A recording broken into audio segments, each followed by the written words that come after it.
Sa mga balita na ating nakalap ngayong linggo, Department of National Defense nakatakdang bibili na naman ng air defense radars mula sa Japan. Sinasabing radars, kayang makadetect ng ballistic missiles hanggang sa layong 1,000 kilometers. Department of National Defense Secretary Gibo Chodoro Jr. nagparamdam kung anong air defense system ang bibilhin ng Pilipinas. South Korean Missile Defense System, sinasabing mananalo sa proyekto. Kamakailan lang ay sunod-sunod ang ating naging video patungkol sa mga updates sa modernization program tulad na lang ng sa Philippine Navy na kung saan pinaplanong gawing 12 ang kanilang Miguel Malvar frigates upang mas mapalakas pa ang pagbabantay sa ating territorial waters at patuloy ang kanilang pagsasanay sa paggamit ng mga naturang warships. Hindi lang din ito dahil nakatakda na ring mag-order ang Department of National Defense ng mga anti-air missiles tulad na lang ng VL-MICA para sa mga Miguel Malvar frigates ng Navy bilang pangunahing air defense ng warships at ng mga bala para sa Aselsan Gokdenez Close-in Weapon System na nagsisilbing panghuling pangdepensa kung sakaling hindi ma-intercept ng VL-MICA missiles.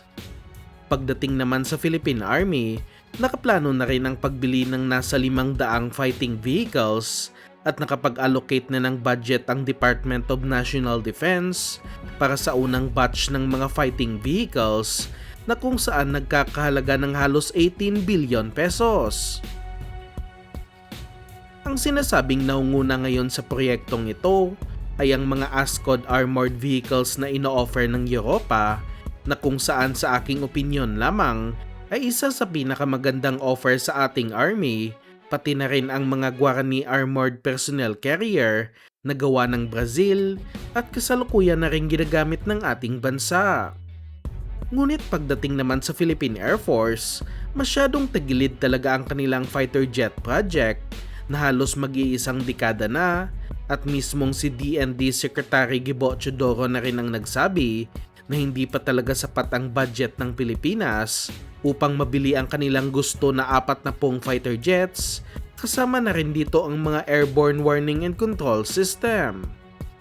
Ngunit sa kabila ng lahat ng ito, mukhang magkakaroon din ulit ang Air Force ng sarili nilang major project matapos ibinalita ng Max Defense na nakatakdang bibili na naman ang bansa ng nasa 12 air defense radars mula sa Japan upang masiguradong bantay sarado talaga ang ating airspace.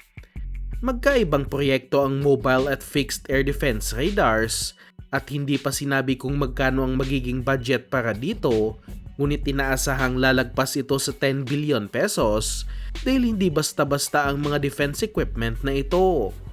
May detection range ang JFPS-3ME fixed air defense radars ng nasa 611 kilometers, kaya napakalawak ng kaya nitong bantayan na airspace at may mga impormasyon din tayong nakalap na kaya nitong makadetect ng isang ballistic missile hanggang sa layong 1,000 kilometers. Samantalang ang JTPS P14ME Mobile Air Defense Radars ay kaya namang makadetect ng aerial targets hanggang sa layong 463 kilometers na mas maikli ang range kumpara sa fixed radars, subalit ang maganda naman dito ay pwede itong ilipat-lipat ng pwesto kung saan kakailanganin. Sinasabing marami ding ibang bansa pa ang inaasahang mag-o-offer din ng kanilang mga radars, ngunit malaki talaga ang tsansa na ang Mitsubishi ng Japan ang mananalo sa proyekto dahil mayroon na rin tayong mga ganitong klaseng radars na kasalukuyan ng ginagamit ng Philippine Air Force. At sa isa pang balita, na patungkol pa rin sa modernization program ng Air Force, hindi lang din sapat na madetect lamang ng ating mga radars ang mga aerial targets na papasok sa ating airspace, kundi kailangan din nating i-intercept ito o hindi kaya pabagsakin kung kinakailangan at hindi lang basta titignan sa ating mga nabiling radars.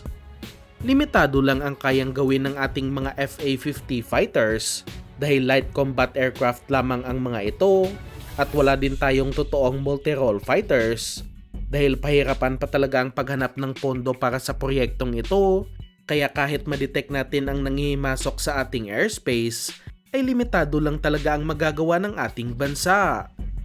Mayroon din naman tayong Spider Air Defense System na kayang magpabagsak ng halos lahat na klase ng aircraft, mapa-fighter jets man ito o drones, at kahit na mga cruise missiles, subalit hindi kayang tamaan ng Spider ang mga targets tulad na lang ng ballistic missiles. At sa balita na ating nakalap, mukhang magkakaroon na tayo ng panlaban sa ballistic missiles matapos isinare ng ating Department of National Defense Secretary ang isang post patungkol sa Future Air Defense System ng Pilipinas, at ito na nga ang KM-SAM Block 2 ng South Korea. Kailangan na natin ito sa ngayon, lalo na't wala pa tayong defense equipment na kayang maka-intercept ng ballistic missile, at ang KM-SAM Block 2 na ino-offer sa atin ng South Korea ay napatunayan na ang abilidad sa totoong gyera. At sa mga hindi nakakaalam, kamakailan lamang ay pumalpak ang mamahaling Patriot missiles ng Amerika sa Ukraine, na kung saan wala ni isang natamaan sa 28 na ballistic missiles na pinalipad ng Russia, subalit ang KM-SAM Block 2 naman ng South Korea ay nakapagtala ng 97% accuracy sa Middle East laban sa Iranian ballistic missiles. Wala pang sinabi kung magkano ang magiging budget para dito, ngunit inaasahang mas mahal ang Korean Air Defense System na ito kumpara sa Spider na ginagamit sa ngayon ng Philippine Air Force.